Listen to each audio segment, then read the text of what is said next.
Welcome to Design30. This is a podcast where I provide design strategies and tools to improve creativity, innovation, and overall design confidence. You may have noticed once again that there is no intro music, and this, as I explained on the last podcast, is me trying to focus on providing valuable content and trying to cut out all of the frivolous and unnecessary things. Again, because I want to be able to focus on the important parts of the podcast, and there's only so much time in the day. So I had to cut some things out, giving it a shot. If you don't like it, please let me know. Shoot me a comment on Instagram or send me an email. You can reach me at learndesign30@gmail.com. Also, you can and should, in my opinion, follow Design30 on Instagram, Twitter, Substack, or YouTube. And if you want to support the podcast, as always, you can support me via Substack. And not as always, you can no longer support me on Patreon. That is, again, one of the things that I'm cutting out for the time being, trying to focus on the parts of the podcast that actually provide value. So today is, I'm recording this the day before Christmas, Christmas Eve, and you will be hearing this the day after Christmas. So I hope you had a great Christmas and you're gearing up for an awesome new year. This episode is on the double diamond design model. So that is what we will be discussing. In just a quick high-level overview of the episode, I'll talk about what it is, why it's useful, and then also how to improve the effectiveness of the model and improve your creative abilities at the same time. To start, what is the double diamond design model? Well, it was first introduced by the British Design Council in 2005, so it's actually relatively new, I would say. And it's fairly simple. At its core, it's a method of approaching design where you start off with diverging, and then you converge, and then you go through another cycle of diverging and then converging. And you can think about this as there's two different types of thinking that perhaps I'm pretty sure I've talked about, perhaps you've heard about, is divergence and convergence. So divergent thinking is where you're trying to come up with as many ideas or thoughts or solutions to a problem as possible. For example, someone could hand you a brick and be like, what can you do with this?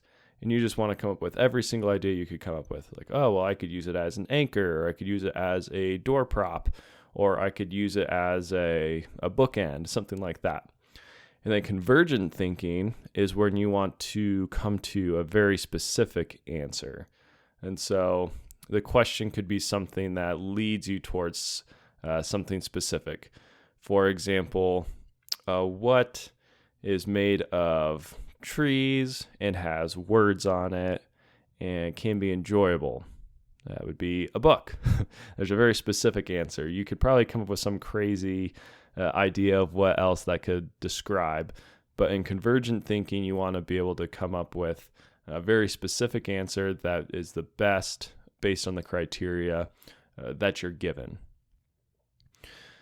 And so the double diamond design model you can think of as two diamonds, as you probably guessed. And so in the first diamond, as the two lines start at a point on the left and then start to diverge from each other, this is where you diverge. And then as the two lines come together, this is where you converge. And so there's two diamonds because the one on the left is the first part of the design process. This is where you're trying to find the right problem to solve. So first you are diverging, and this is also called the discovery phase or something similar to that. You're trying to come up with all of the possible causes of the problem. And you really want to understand it. You understand what's causing it, where its potential causes are coming from, just really trying to understand the scope of the problem. And then as the lines come back together in the convergence part of finding the right problem, you're starting to throw out some of your bad ideas. You're trying to define and hone in on one singular problem statement. So you're converging and defining this problem statement. And then on the right side, the second diamond, you again go through a divergent step. So now you have the right problem defined, and you need to develop a solution. So in this step, you start with developing, and you're diverging out once again to come up with as many solutions to this problem that you have come up with. So you want to come up with crazy solutions, outlandish ideas, and then also some realistic ideas. And just you don't want to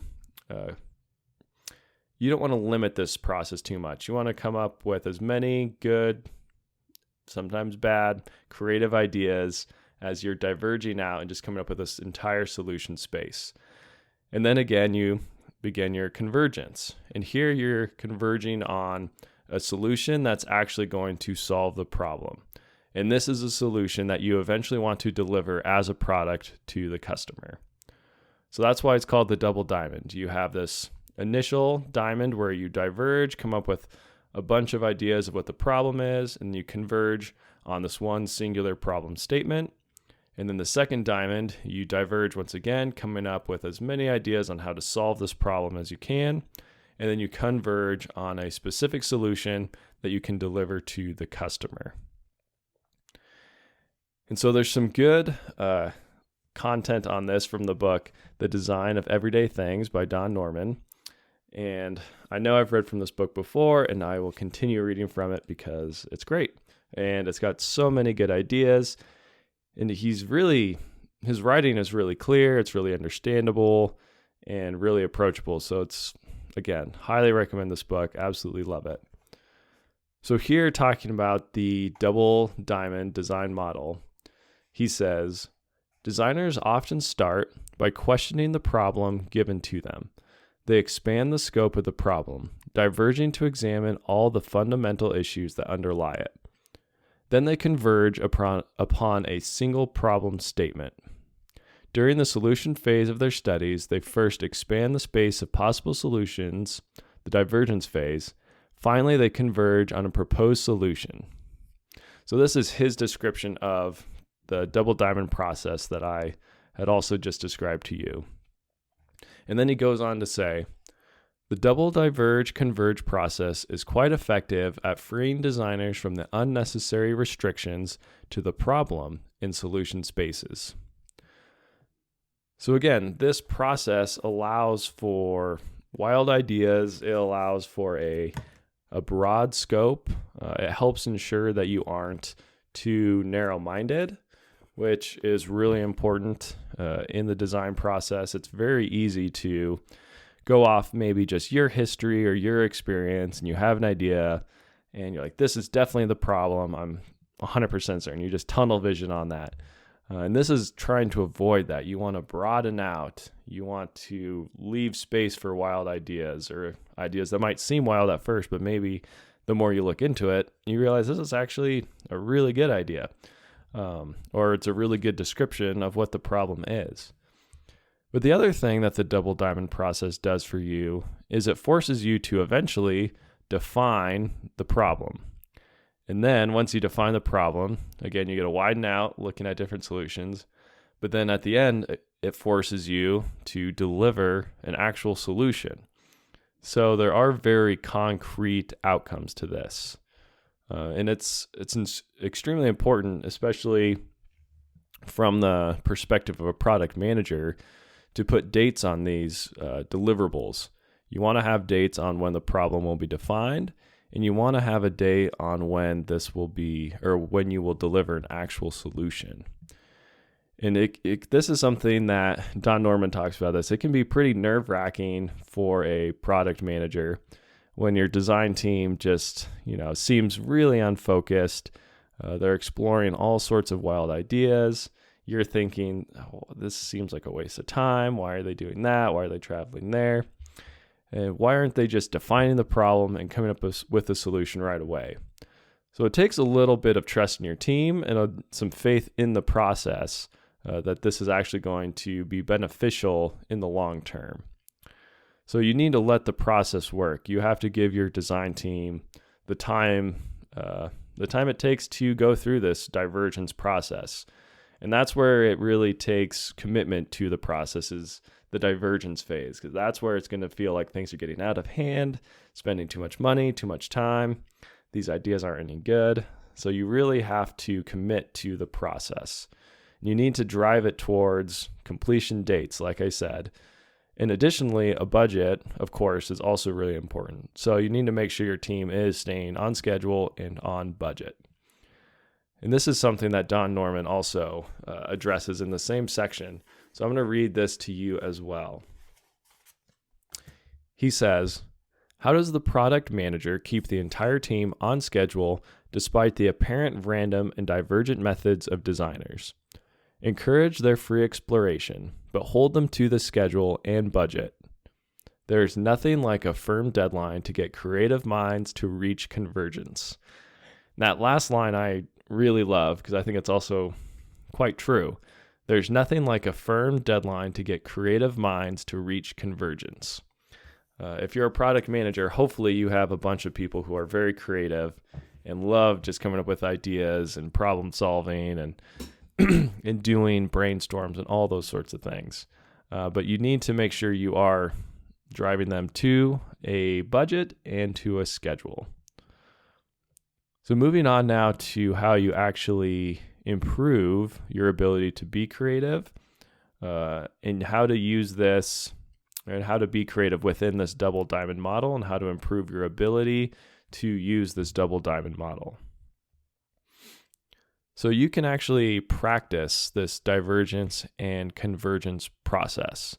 And actually just this week, or when you're listening to this last week, Andrew Huberman on his Huberman Lab podcast discussed essentially exactly this. The name of the episode is The Science of Creativity and How to Enhance Creative Innovation. And again, incredible episode. I can't recommend the Huberman Lab podcast enough. It's everything from self-improvement, how to improve your sleep, how to improve your workouts, how to improve your creativity. He does such a good job of bringing in real scientific data and information and papers and taking those, dissecting them, and actually creating some pretty simple and easy to follow processes or rules of thumb. And yeah, so again, I can't recommend that podcast enough. He does great work. So here, getting back to the topic, he discusses in this episode that there are 2 meditation tools that you can use to improve your ability for divergent thinking and your ability for convergent thinking. The first one is called open monitoring meditation. So this is your divergent thinking practice. Essentially, you want to sit still or lie down, close your eyes, and just kind of observe your thoughts and as things come to mind. And in this one, you want to let things come to mind and just kind of think through it, all these different thoughts and ideas.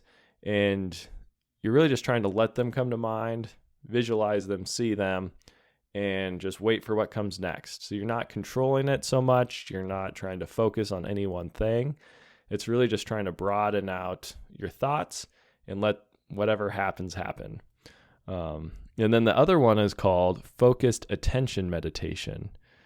And this is how you practice convergent thinking. So you want to focus. You want to focus on your breath. That's a classic way of doing it.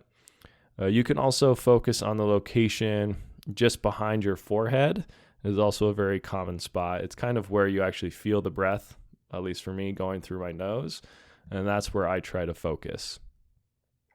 And it's funny how this works. I've noticed that when I'm trying to do open monitoring meditation, it's actually hard to get my brain to come up with all these crazy thoughts and random things popping in.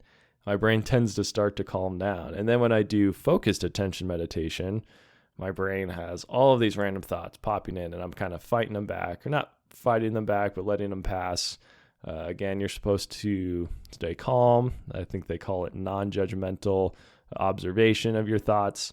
So in focused meditation, yes, these thoughts are going to pop in. You kind of want to let them come and go, and then return to focusing on your breath or that spot just behind your forehead. So I've been doing this, at least for this week, since listening to the episode. Every morning, I set up just 10 minutes, and for the first 5 minutes, I practice open monitoring meditation, and then the next 5 minutes, I have been practicing focused attention. And Huberman discusses that there's evidence for this improving your creativity, your ability to access these divergent and convergent mindsets with just doing it once a week. So it's really, it doesn't take that much commitment. Obviously, doing more is better. I think doing it every morning is probably the best way to go. And going for longer times than what I mentioned, 10 minutes, is also beneficial. But even just doing it for a few minutes a day sounds like there's good evidence for this improving your ability for convergent and divergent thinking and your ability to be creative. All right, let's review this episode. What did we discuss? First of all, we discussed the double diamond design model. It's a series of diverging and converging, divergent thinking, convergent thinking. You need to first find the right problem to solve. So you diverge and discover your entire problem set, and then you converge and you define a problem statement. And then next you move into finding the right solution to the problem. So here you diverge and develop all the different solutions that you can think of to this problem that you've defined. And then you converge and you deliver an actual solution to the problem. And then you can improve your ability to do this by practicing, number one, open monitoring meditation for your your divergent thinking, and then focused attention meditation for your convergent thinking. As you may have guessed, the Design30 discipline for this week is practicing this. So each morning, I would say wake up and immediately, or as soon as you can, do 5 minutes of open monitoring meditation and then 5 minutes of focused attention meditation. And you can also, you don't have to do it in the morning. You can do it throughout the day. You can do it before, maybe you're doing a brainstorm or some sort of ideation session. You can do it before that as well. But that's the Design30 discipline for the week. So 10 minutes total, 5 minutes open monitoring, and 5 minutes of focused attention. And that's it for this week. Again, I hope you had a great Christmas. Hopefully you ate lots of good food and lots of cookies. My wife just made gingerbread cookies, so I am excited to eat way too many of those. As always, you can find Design30 on Instagram, YouTube, Twitter, and Substack. And with that, wishing you all a Merry Christmas and a very Happy New Year. And as always, remember, design more, despair less. Thanks for listening.